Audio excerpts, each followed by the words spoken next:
420 000 pour stimuler la création artistique en Chaudière-Appalaches. La conseillère Sylvie Boulay sollicite un 3e mandat à Montmagny. La Société centrale d'hypothèques et de logement confirme une hausse des mises en chantier au Canada en juillet.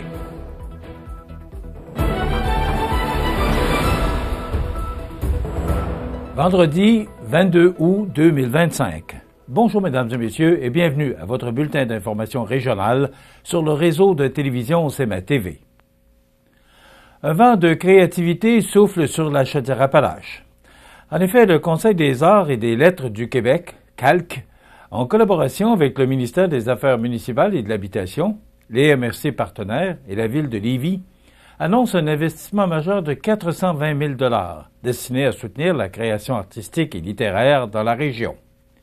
Ce financement, octroyé dans le cadre du programme de partenariat territorial de la Chaudière-Appalaches, permettra de propulser 15 artistes et 8 organismes culturels qui contribuent activement à la vitalité de leur communauté. Parmi les projets soutenus pour notre région, on retrouve des initiatives variées telles que Guillaume Berger-Sidwell de la MRC de Montmagny, qui reçoit 17 000 pour la diffusion du spectacle de cirque Les Corsaires du Saint-Laurent. Émilie Clipper de Lillet, qui bénéficie de 16 000 pour la création d'un nouvel EP avec le duo Cowgirl Cosmique. Sandra Giasson-Cloutier, qui obtient 20 000 pour un projet d'art-performance explorant la notion du sacré dans des lieux patrimoniaux.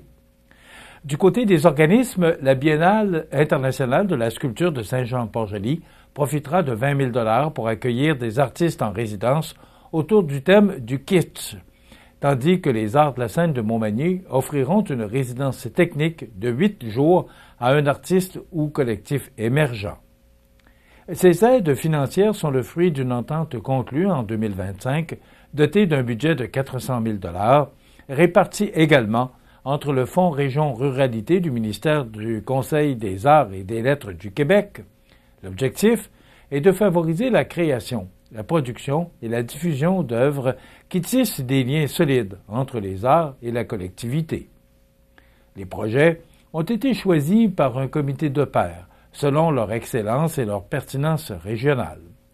Pour Véronique Fontaine, présidente directrice générale du Conseil des arts et des lettres du Québec, cet investissement reflète l'engagement du Québec à soutenir la culture. Ces œuvres enrichissent notre vie collective et témoignent du dynamisme créatif des artistes d'ici. Même son de cloche du côté des élus locaux. Frédéric Jean, préfet de la MRC de Montmagny, souligne la fierté de voir 3 projets issus de son territoire recevoir un tel appui, tandis que Gaëtan Vachon, préfet de la Nouvelle-Beauce, salue la contribution de l'écrivain Raymond Baudette pour la mise en valeur de l'histoire locale. Enfin, Cassandre Lambert-Pellerin, présidente de Culture Capitale Nationale et Chaudière-Appalaches, rappelle que la culture est un puissant moteur de développement social et économique pour la région. En bref, cet investissement massif de 420 000 confirme que la Chaudière-Appalaches est non seulement une terre de tradition, mais aussi un terreau fertile pour la création artistique et littéraire de demain. À Montmagny, la conseillère municipale du district 5, Sylvie Boulay, confirmait officiellement jeudi matin qu'elle sera candidate aux prochaines élections municipales. Après 2 mandats déjà complétés, elle sollicite la confiance des citoyens pour un 3e, affirmant vouloir poursuivre le travail entamé au cours des dernières années.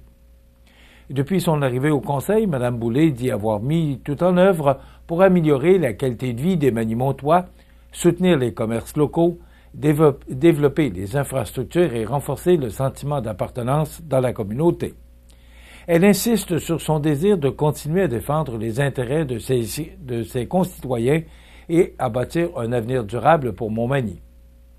Dans sa déclaration, elle met de l'avant des valeurs qui lui sont chères, dont la solidarité, la proximité et la transparence. Sylvie Boulay assure que son engagement reste plus fort que jamais et qu'elle entend maintenir un dialogue constant avec les citoyens afin de répondre à leurs attentes et à leurs besoins. Reconnaissante de la confiance reçue lors des 2 premiers mandats, la conseillère sollicite à nouveau l'appui des électeurs du district 5. Elle promet de poursuivre cette belle aventure collective avec humilité et détermination. La campagne électorale s'annonce donc animée à Montmagny, alors que plusieurs figures connues, dont Mme Boulay, confirment leur intention de rester actives dans la vie publique locale. La Société d'hypothèques et de logement confirme une hausse de mise en chantier en juillet. Tous les détails après la pause. Le restaurant Pizzeria Porto Bellissimo, un incontournable à Saint-Jean-Port-Joli. Pizza débordante de garniture, menus variés et abordables. Délicieux desserts avec des produits de grande qualité des gâteries de l'Ami. Porto Bellissimo et les gâteries de l'Ami, route de l'église à Saint-Jean-Port-Joli. Le club de golf Montmagny est un superbe terrain de golf avec son panorama donnant directement sur le majestueux fleuve Saint-Laurent. Son parcours de 18 trous en normale 72 a de quoi donner des maux de tête même aux habitués de ce sport.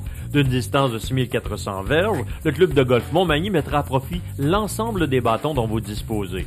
Vous voulez passer du bon temps dans un décor magnifique? Le club de golf Montmagny. Pour information 88 248 1872 ou golfmontmagny.org. Vous regardez CMA TV, le réseau de l'information sur la Côte-du-Sud. La Société canadienne d'hypothèques et de logement, la SCHL, confirme que le secteur résidentiel canadien continue de progresser. En effet, selon les plus récents chiffres publiés, la tendance des mises en chantier d'habitation a grimpé de 3,7 % en juillet pour atteindre 263 038 unités. Il s'agit de la moyenne mobile sur 6 mois, un indicatif clé pour évaluer la vitalité du marché du neuf au pays. Le nombre réel de mises en chantier dans les centres 10 000 habitants et plus a aussi progressé. En juillet, 23 464 logements ont été amorcés comparativement à 22 610 à pareille date l'an dernier, une hausse de 4 %. Depuis le début de l'année, le cumul annuel se chiffre à 137 875 unités, là encore, une augmentation de 4 % sur 12 mois. Les données désaisonnalisées et analysées montrent également une croissance. Pour juillet, le nombre de mises en chantier s'établit à 294 085 unités contre 283 523 en juin, soit une progression de 4 %. Selon la SCHL, cette vigueur est principalement attribuable au logement collectif, notamment dans les prairies et au Québec. Tania Bourassa-Okoa, économiste en chef adjointe, souligne que ces résultats reflètent des décisions d'investissement prises il y a plusieurs mois, voire des années. Ces données démontrent à quel point les conditions antérieures du marché influencent, encore aujourd'hui, l'activité des constructeurs, précise-t-elle. Les 3 plus grands centres urbains du pays affichent des résultats contrastés. Vancouver connaît une hausse marquée de 24 % en juillet grâce au logement collectif. Montréal impressionne encore davantage avec une envolée spectaculaire de 212 % d'une année à l'autre. Là encore, c'est l'essor du résidentiel collectif qui explique cette performance. À l'opposé, Toronto subit un net recul.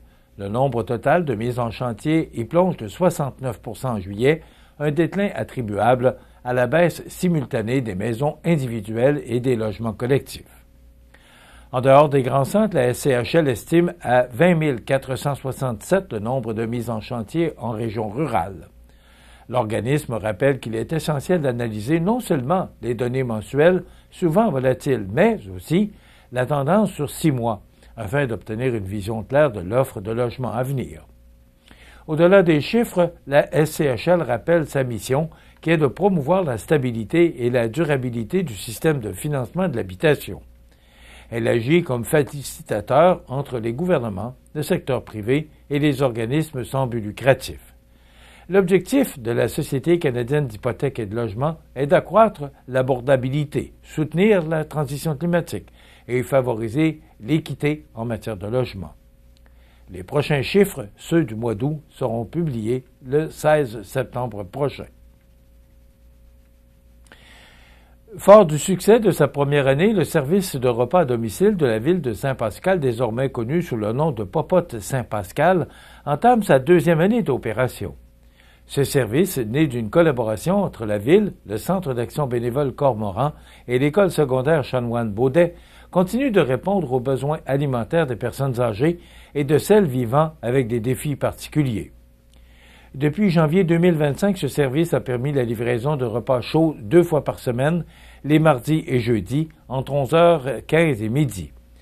Chaque repas comprend une soupe, un plat principal et un dessert préparés avec soin par Bergeron Traiteur. La période d'inscription pour l'année 2025-2026 est maintenant ouverte. Le service reprendra le 9 septembre prochain et se poursuivra jusqu'au 18 juin 2026 avec des pauses prévues durant les fêtes et la semaine de relâche. Le coût d'un repas est de 11 $, taxes incluses. Popote Saint-Pascal est bien plus qu'un service alimentaire. C'est un geste de solidarité envers nos citoyens les plus vulnérables, souligne la mairesse de Saint-Pascal, Solange Morneau. Grâce à l'implication de bénévoles dévoués, ce projet incarne les valeurs d'entraide et de communauté qui font la fierté de Saint-Pascal. Les personnes intéressées à s'inscrire ou à devenir bénévoles sont invitées à contacter directement le Centre d'action bénévole Cormoran. Rappelons que le service de popote est admissible au crédit de maintien à domicile pour les 70 ans et plus.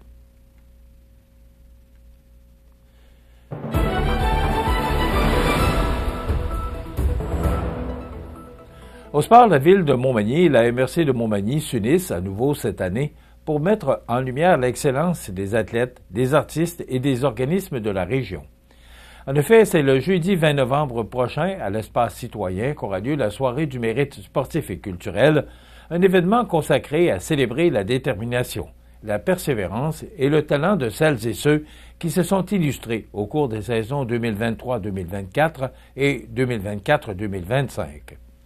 Cette soirée de reconnaissance vise à honorer non seulement les exploits sportifs, mais également le rayonnement artistique et culturel des citoyens et des organismes locaux. Les candidatures sont ouvertes jusqu'au 21 septembre et toute personne peut proposer un individu ou un groupe dans l'une des 4 catégories, dont le mérite dépassement individuel, le mérite dépassement en équipe, le mérite rayonnement individuel et le mérite rayonnement collectif. Pour être éligibles, les candidats doivent résider depuis au moins 1 an dans la région ou être membres d'un organisme de la MRC de Montmagny. Ils doivent aussi s'être distingués minimalement à l'échelle régionale, notamment dans la Chaudière-Appalaches. La Ville rappelle que le formulaire de mise en candidature est accessible en ligne sur le site officiel de la Ville au ville.montmagny.qc.ca/mérite. Il peut être rempli par toute personne possédant des informations pertinentes sur un athlète, un artiste ou un organisme. Les organisateurs soulignent l'importance de cette démarche qui permet à la communauté de reconnaître publiquement l'engagement et le talent de ses membres.